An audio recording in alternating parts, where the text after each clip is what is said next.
So tell me, why should it be true that I get a kick out of you? Okay, right up here. Tilt the camera down a bit, Denise. There, even more. Right, much more comfortable that way. Okay, and then you need to step forward just a bit. Find your pocket. There you go. Okay, Llana, what's the difference between a water woman and Wonder Woman? Wonder Woman saves the world from evil. I save the world from the evils of wasting water. That sounds good. So Wonder Woman makes sure that people don't waste water, correct? That's correct. There's a slogan in there somewhere. Actually, I go into the classroom. I speak with elementary school age children, and we interact and try and convince each other of saving water. That was terrible. No, now I want to know one thing. Dude, that's great. Now, and that's fine because you're being taped. Do you wear a costume? Yes, I do. I wear tights and a T-shirt that says Water Woman. And before I disrobe, because I actually come in a raincoat, a red raincoat that says Water Woman emblazoned with gold letters, and a Daffy Duck umbrella. I would imagine the kids love it, do they? They do. And the kids are great because they're really receptive to changing habits. And by the time you finished, what's the message you want to leave with those children? Well, they go home with a survey that they conduct with their families. For example, they make sure that their dishwashers and washing machines are filled to capacity. They make sure that they don't hose down their driveways, that they sweep them.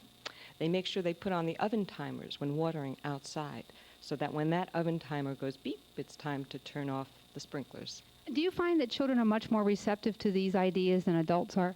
I believe they are. They're anxious to come back with their surveys completed, and they receive a gold badge that says, I'm a water winner, I save water. You think adults would respond the same way? Actually, they have. I've given adult presentations, and they enjoy the humor in it. Yeah, I would imagine they enjoy the humor. They probably also enjoy watching you disrobe, do they? It depends on the audience. Yes, I would think Rotarians or the Kiwanis would think this was just terrific. I won't comment on that. Are you finding, how long have you been doing this? Just a year, actually. I've been in the water business and urging people to use their water efficiently for many years, which I will not tell you how long. But as far as being Water Woman, that's just a recent program that the city of San Buenaventura developed. Are you finding in the city that the individual's water meter reading is going down at all? Yes, our per capita usage, it's not that it's going down, but it's staying at the same level, which is very impressive in a community that is growing.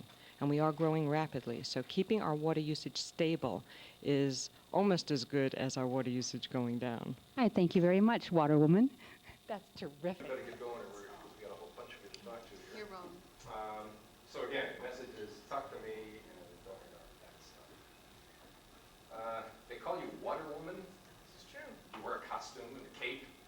Well, not a cape exactly.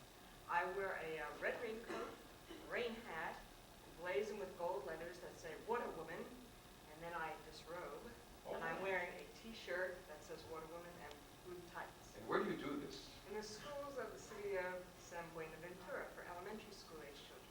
Llana Sherman is the Water Conservation Coordinator for the city of Ventura, and I would guess that's a portion of your day, right? That is true.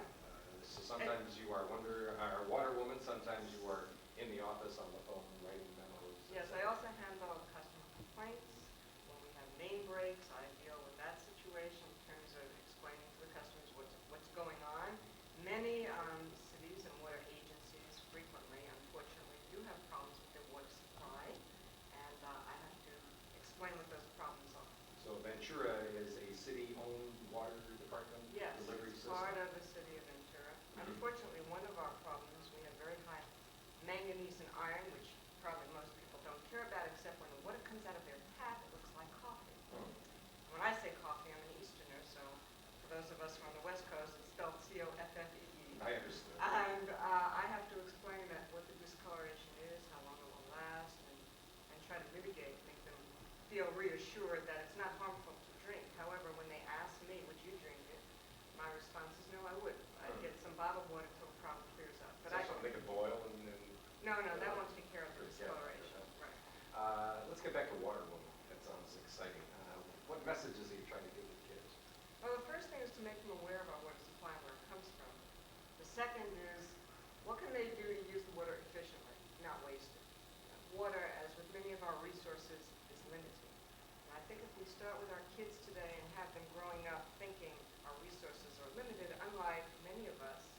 grew up thinking, well, we can use it, throw it away. You're from the East, so never thought about these things back there. Right? Maybe a few years down the line, we'll wind up in a better position, not only in this country, but in the world environmentally. How serious or critical is the problem in the city of Ventura in terms of the water supply and what we have to do to conserve it? It's very much the same in all of Southern California. We are close to meeting our limits. We have an X amount of water available. Unless we're able to reach out and import it from somewhere else, the city of Ventura right now does not get water from Northern California, although we'd like to. Northern California is having enough problems delivering the amount of water it has to Southern California currently. We are getting up against the wall. Where is the source of your water? We're talking It's all reservoirs local. of groundwater? It's all local and rainfall. And in the past 3 years, as those of us throughout the state know, our rainfall has been very limited. And places like Ventura, where it's all local, very seriously affects us. What kinds of things do you tell kids to do? Specifics? Specifically, I'll tell them very obviously, I'll have them come up and demonstrate for me what they do when they brush their teeth.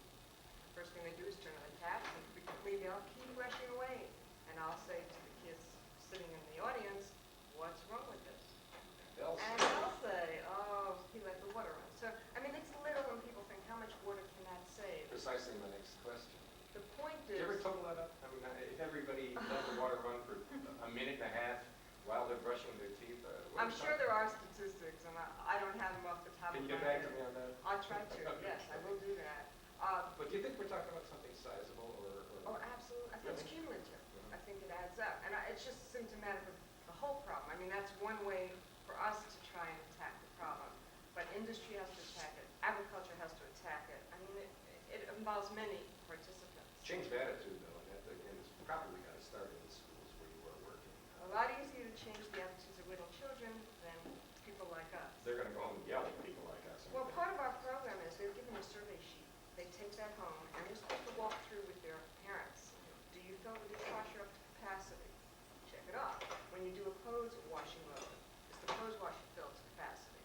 When you want to clean your driveway, do you go out there with your mom or your dad and sweep it, or do you hose it down? You don't want you hosing it down. Can you show them water savings by, dollar savings in terms of their water bill by Unfortunately, you know, in California, our water is really not priced where it should be for the limited precious resource that it is. Yes, you can show them the dollar savings, but usually that's not the selling point. I think it's going to become the selling point as water prices begin to increase. And we will see them increasing because we won't be getting our water from local sources. Well, thank you for that scary assessment of the future. There is hope, though. There's hope in terms of us using our water more efficiently, and I think in terms of considering growth limits and where we go with growth limits. I don't think, you have to consider both ends of the spectrum. You can't just curb the demand without doing something to curb where you're going to get the water. And our water woman steps into a phone booth and slips on her raincoat again.